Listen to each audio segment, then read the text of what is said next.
All right, so I'm going to share my slides right here, and we are going to get started. I tell you what, like a true procrastinator, will you say? I was working on my slides at the very last minute here. That's because I wanted to add some good stuff that I found. So great, we've got my slides up here. Let's go through this. You are in the right place because we are talking about how to go remote in 2019, specifically how do you get that remote job that, you know, people that have that remote job and you're thinking, I could do this, I could live that lifestyle. So let's talk about what this actually means. If this is your first webinar with me, like I said, I do a ton of webinars. My name is Nicole Merrill. I am the founder of a online training school called Global Me School. I specialize in helping people lead adventurous, creative, experimental careers, meaning I don't want you to follow the traditional career paths that you've been taught. I'm helping people change careers and do really exciting things and try out new skills and learn new things. That's really my passion. I do a ton of teaching around that. I do a lot of in-person workshops and webinars and online courses to help people experiment with their careers. So I'm in the middle of my second book. It's a book for career changers. So that process is, well, it's moving along. I can say that. It's hard. And I like to tell people that I'm allergic to tidy professional boxes. I'm a professional job hopper. I have changed jobs, functions, careers, and geographies throughout my career. And I will probably do it again. I'm actually on my third remote job. Previously, I've worked as in business development and digital marketing for a London-based startup. I've been a career coach for a mid-sized Midwest American firm. And most recently, I transitioned into chatbot design for an AI startup based in San Francisco. And all of these jobs, I have been remote, setting my own schedule. And I've been in different kind of situations. Some of them I've been hired full-time, some of them a contractor. I'm currently a contractor at present. But what I'm going to be talking about today is specifically the type of remote work that's going to fit your lifestyle. So I do a lot of writing. I do a lot of teaching. Those are my websites. Memorize them. There will be a test later. No, that's kidding. You know, the hard part about webinars is you can't get the feel from the audience. So sometimes I make jokes and I'm like, are they falling flat? I don't know. So let's talk. 90% of remote workers plan on working remotely for the rest of their careers. That's a recent stat from the State of Remote Work 2018. And I thought that was shocking because, I mean, remote work is good, but for the rest of my life, I don't know. And the other day I was just kind of, you know, casually looking at jobs. I read a lot of jobs just as a habit, just to see what's out there and keep up to date. And I thought, oh, I really don't want to go back into the workforce, like physically showing up. And I thought I could understand where remote workers might actually want to do this the rest of your life because it's pretty good at times. Let's talk about what I mean by remote work. You know, there are many types of remote works. I think a lot of time most people think of it as freelancers. You know, there get a lot of people in the creative fields that are freelancing, selling the services. Maybe they're consulting. That is one facet of remote work. But now remote work has exploded. At least 43% of Americans spend at least part of their time in a remote environment. That means we've got full-time jobs out there that are completely 100% remote that offer full benefits. We've got part-time jobs with full benefits. You've got contractor, no benefits. That's obviously an option, but there are benefits to being a contractor. So if you like to take on, you know, multiple jobs and try different things, contractor life is definitely for you, and you can certainly make that remote. What we're going to be talking about today specifically are those full-time jobs with full benefits. How do you get those jobs? Who are those companies? What's it like? Things like that, because really what I want to be pushing people towards is making, you know, smart career choices that fit their lifestyle. Not everybody can do a contractor job. Not everyone's cut out for freelance work, and that's totally fine. Your career choices are a very personal choice. And one of the things about remote work that I really enjoy is that because it's exploded over the last 5 years, is there's so much variety. And so I'm going to take you through some of those options in the next couple of minutes. But that's what I'm going to be talking about today. So all right, so are you a fit for remote work? Obviously, I'm a huge fan of remote work, but it is not for everyone. So let's talk about what that actually means. The perks are really that good. I want to start with the perks because let's get excited. Pretty easy to see some of them here. No commute. You're spending less money on work clothes and gas. Today, I wanted to put on this fancy furry vest because it's cold outside and it's winter, and I think this is the only time I can wear it is really inside when it's not raining. And I could do that because I don't have to go to work. Right? I did put on pants. Hope that's not too much information there. But really, I'm not spending money on work clothes, and I love that. And I'm certainly not spending money on gas because I'm not really going anywhere. In fact, I go to a co-working space that's right down the way, and I bike to it or walk. So flexible schedules. Not all remote work has flexible schedules, but one of the things that's really cool about remote work is that some of these organizations, because they've chose they've chosen to allow remote work start to be more flexible about when work gets done. So for example, the company that I do remote work for right now, I'm a part-time remote worker. Their whole staff, whether they're remote or not, doesn't need to be in the office from a 9 to 5. If you want to be a 10 to 7, that's fine. If you want to be a 7 to 3 because you've got kids to pick up, fine. Right? And it's because a lot of these companies are embracing the new world of work. The idea that we're not in this traditional 9 to 5, you do your best work at those times. They understand that work can be done at all different times. We have the technology to support it. And in fact, remote workers are incredibly motivated people. They're not over here not doing work and collecting a check. In fact, remote workers tend to be more motivated because they have the perk of being remote and working without distractions. So flexible schedules is certainly part of it. Less distraction, I just mentioned. If you're in an open office space, we've heard a lot about open office spaces recently and the distractions that happens when, coworkers come up, or maybe someone's eating something next to you on the desk and you hear the crinkling, or you can smell it. I mean, these are real distractions. And so being able to set yourself up in an environment that's yours, that you work well in, is a real perk to the remote work lifestyle.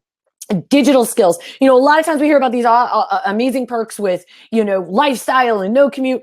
Really what you're getting to are extremely good digital skills and communication skills. You have to be a good communicator to be a remote worker because, you're not there. You don't know what is always happening. So you got to be able to ask the right questions. You can't be shy and, worry about asking questions. You have to be, you have to troubleshoot when things go wrong. And those require a lot of good communication skills, right? And, a lot of time we're connecting in digital environments, which means, someone writes something that maybe doesn't have the please and thank you on it. You can't take it as like, oh, oh, that hurt. Why aren't they being polite? You really have to be able to communicate in an effective manner,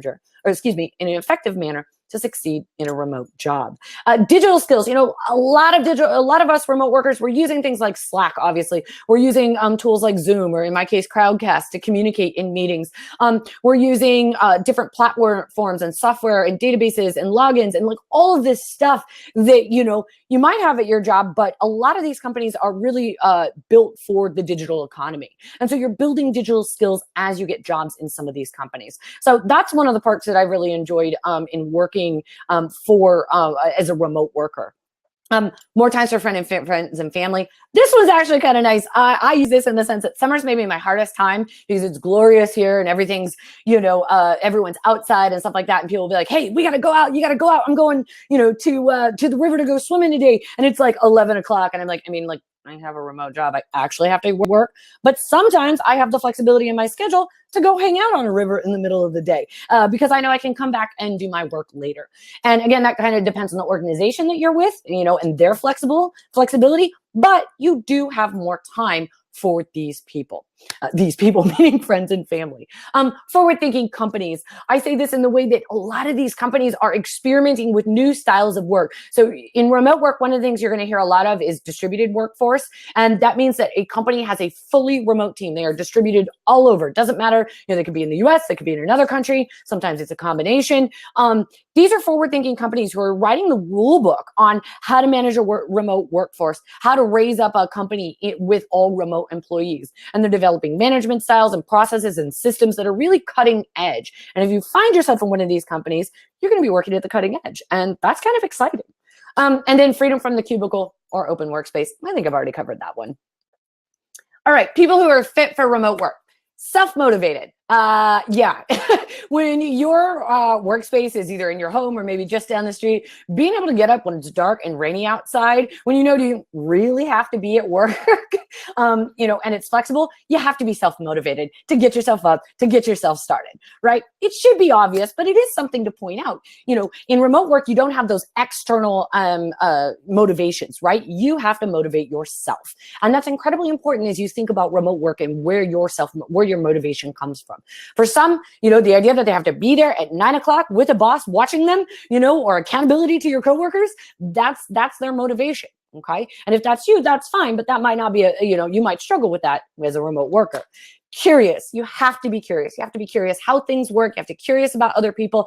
We're not sitting next to someone building the small talk and relationships over time. So you have to reach out more to build relationships. You have to ask more questions. And that really stems from having a curious mindset.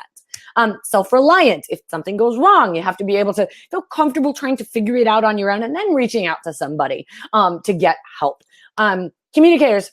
I already talked about that one. You have to be a good communicator to be a successful remote worker, and proactive problem solvers. Again, something comes up, that's on you to kind of figure out what's wrong, right? You can't just wait for it to get fixed. You know, you got to get on the Slack channel. You got to, the other day I got locked out of my password was incorrect and I was locked out of a system and I had to track down the IT person. I didn't know we'd hired so many people since I'd been hired that I actually didn't know who the IT person was. And I'm pinging people on Slack kind of feeling like an idiot, but it's like, well, that's what I have to do. I can't just turn to the person next to me and say, hey, what are we supposed to do now? Right? So that's proactive problem solving. Now, this is a part, I don't know if any of you guys have read The Oatmeal before. One of the things I love about The Oatmeal, Seattle-based comic, he's just spot on with what he talks about. I hope you can read that right there. It's not all unicorn and rainbows. Basically, this comic is a reflection of what happens to your social skills sometimes if you're not around people.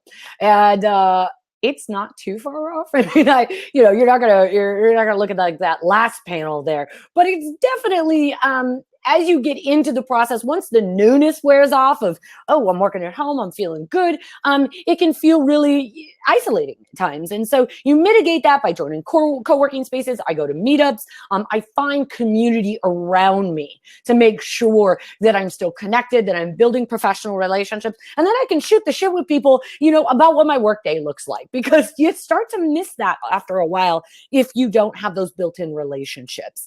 And so it's worth pointing out that there are times in remote work where you can feel isolated. You can feel maybe you're not getting heard or seen, your ideas maybe. I can tell you there are times when things are going on and I'm just not sure what's happened because a decision has been made and I wasn't part of that. Now, I'm not at a high level position. If you're in a high level position, previously I had been remote at a high level position. It's a little bit different depending on what level of the organization that you're at and how your organization runs. If a company is fully distributed, meaning their whole team works remotely, then it's probably going to be better. But if you're joining an organization where you're one of a few remote workers and the rest are all centrally located in one headquarters, you are going to feel a little bit more left out of some of the things that are going on. And there's ways to fix that, by being proactive, asking questions, asking to be involved, and so on. But it's worth noting here.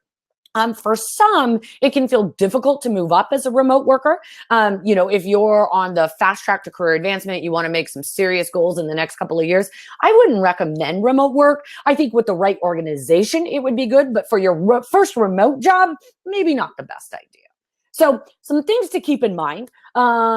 Again, remote work comes in all shapes and sizes. So there are going to be different experiences. There are some people who this social skills is not a problem because they're digital nomads and they're traveling around the world every 3 months, right? They're in a new country. And that's a very different experience than someone who maybe has a family and they're raising kids and, remote work fits their lifestyle, but they've also got other things to take care of. So again, it's going to be up to you, but I want you to be aware. You're going to, if you ever meet another remote worker and ask them, don't ask them just about the unicorn and rainbows, ask them about like what's hard about remote work. The other day I was talking to a guy at an event, again, getting out, talking to people. And he said, I get dressed every day.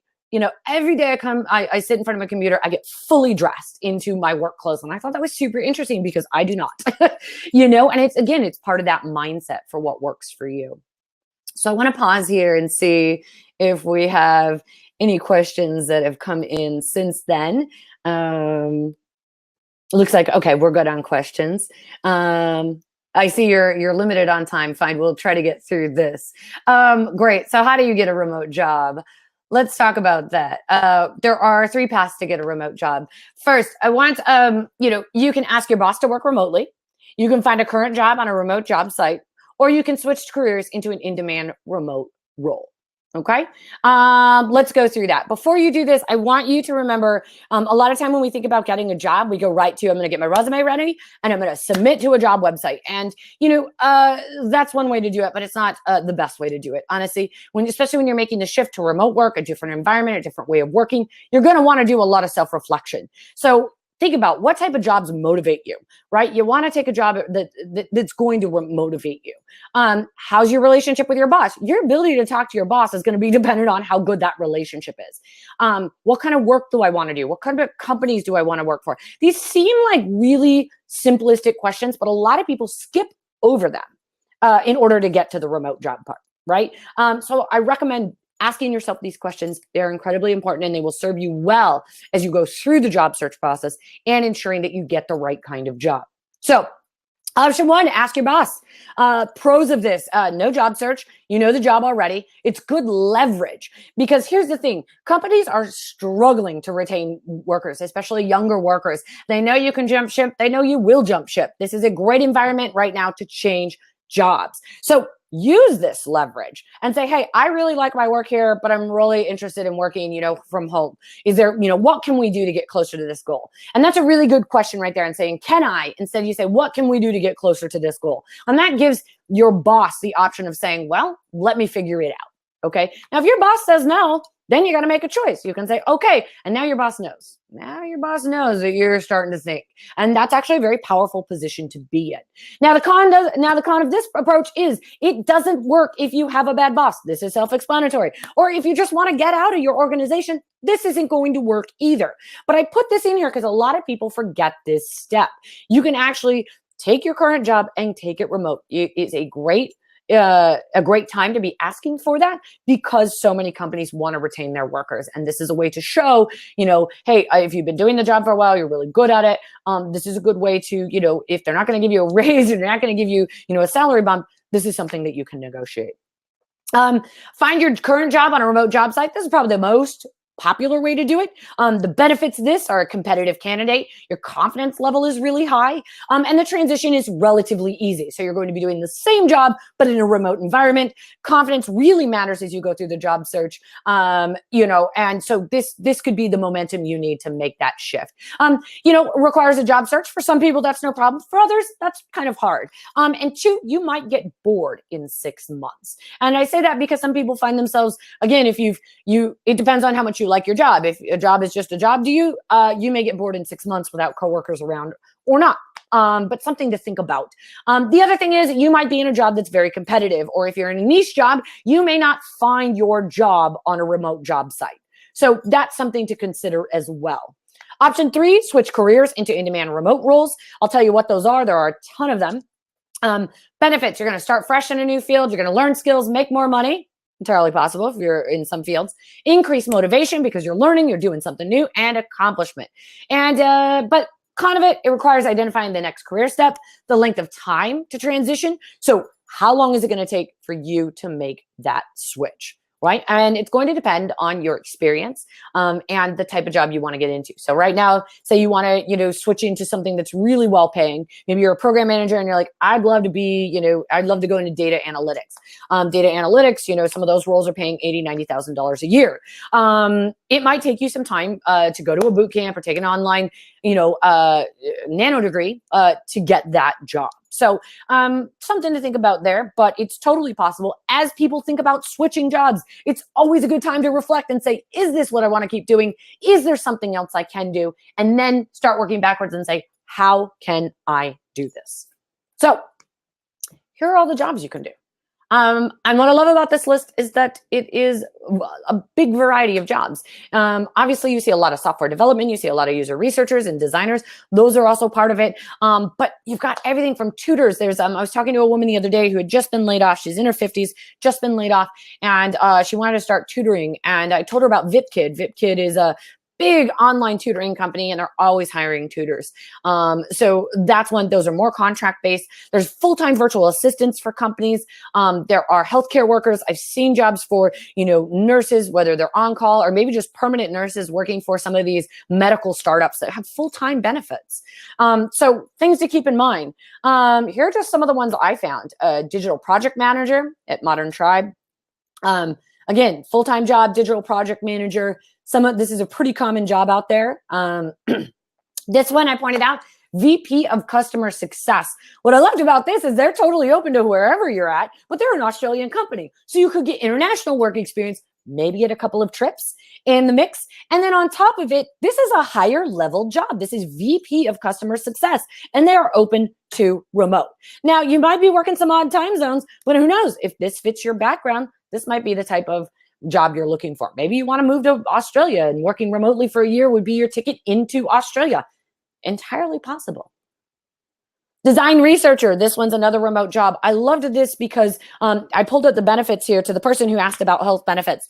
Just to give you an idea, this is a remote work environment. You've got a 60 to 80K based on your experience. You're working with a team. You've got full coverage for benefits. And there's that flexible schedule again. Midwest company, so you could easily work from here. Here meaning wherever you're from. And again, there are all kinds of opportunities. So where do you get from there? Oh, this was this was in the other category. This was on what site was this? We Work Remotely. So that was where this one was located at. And you can just see kind of the variety there. You got that one up there that's a freelance international part-time. These are great. If you're a person who's looking for digital nomad and you just want to pick up, jobs here and there, these are great jobs for you. All right. So what are we doing next? You are in exploratory phase, and I want you to go back and do these type of things because I want you to have some homework here. First, reflect. What kind of company do you want to work for? What kind of culture? Culture is so important as a remote worker. You need to work for a company that understands how to manage remote workers, that understands your needs, understands how to communicate with them, and so on. So as you research companies, start thinking about what are they saying about their culture? What are other people saying? If they're a remote place, they will tell you. They will tell you all about their remote culture. In fact, let me just show you this one here. The platform I'm using, Crowdcast, I looked up their jobs because I know they have flexibility. And you can see how they describe themselves. And I thought, I don't know what it's like to work at Crowdcast, but that sounds pretty nice. Flexible hours, vacation when you need it, talented peers, a relaxed culture, and location flexibility. Yeah, that sounds pretty nice. So I want you to start monitoring the jobs. Remote.co, We Work Remotely, even LinkedIn. So play with these sites and start reading these jobs so you know what's out there and start getting a hold of what type of work you can do. And then I want you to learn which companies actually hire remote workers. Make a plan to get to know these companies. I'm going to give you guys, I'll put it in the notes. You can get a, just so we cover all that. Reflect, read, and research. That's what you need to be doing right now as you start thinking about your job search. And positioning yourself, because all of this information is going to help you be a better candidate. Employers want candidates who understand their company, can talk about the motivation they have for taking that job. So all of these steps that you're doing here, what feels like more work, than just submitting a resume online, it's going to make your resume better. It's going to make your cover letter better. It's going to make your story that you tell employers better. And it's going to help you stand out in the interview by doing these steps here. And I tell you, these are the steps that a lot of people skip. So try that out. I'm going to show you how you can get 50 companies. I am launching a full course to put you through the remote job search and give you support for the remote job search because I'm obsessed with everyone going remote. If you go to, I'll put the link in the notes here, but if you go to the notes in the chat, you'll see you can read about the course, but I want you to sign up. You can see the curriculum. I want you to sign up here because when you sign up, you'll get, I'll send you a list of 50 companies that hire remote workers. And that's going to help you. That's going to help you as you start to do that research part right there, that part where you really dive in and understand who these companies are, because you're going to find like some companies on that list. You're going to be like, no, I don't want to work for that company. Cool. Now that's not a company you want to work for. Do you want to work for a big multinational company that has, maybe an older brand and you can just get a job there and get your benefits? Cool. Or do you want to work for like a cutting edge startup that's real small, but maybe you're going to be doing a lot of chaotic things? I don't know. But you have to find that out in order to get going in your job search. A lot of times we spend time just applying to jobs online as robots because nobody's taught us otherwise. I've coached over 1,000 people through career changes and, adventurous transitions. And I tell you, it takes a lot of forethought and a lot of research and a lot of positioning yourself to make, especially for competitive jobs. And right now, remote work is quite competitive. There are a lot of people that want this job, these types of jobs, and who could blame them? So that is the end there. Again, the link is in the chat notes there. Be sure to check it out. I will give you the book. The book that comes with it is actually a workbook. It's going to take you through some of these reflection exercises, because whether or not you take my course or not, I want you in the habit of it, because whatever job you go to take next, I want you to get what you want. And I want you to have some of these skills that makes the job search a little bit easier for you, because most people are just kind of like, I don't want to do it. And so I don't want to go through a job search, and I'll just stay in my current job. And, I don't think those are you guys, because you're here right now. But I do want to make it easier for you. So we are almost at half an hour here. So I appreciate you guys coming together today to listen to this. If you have questions, we have a couple minutes left. You feel free to ask me. I'm going to go back to my remote job here in a little bit.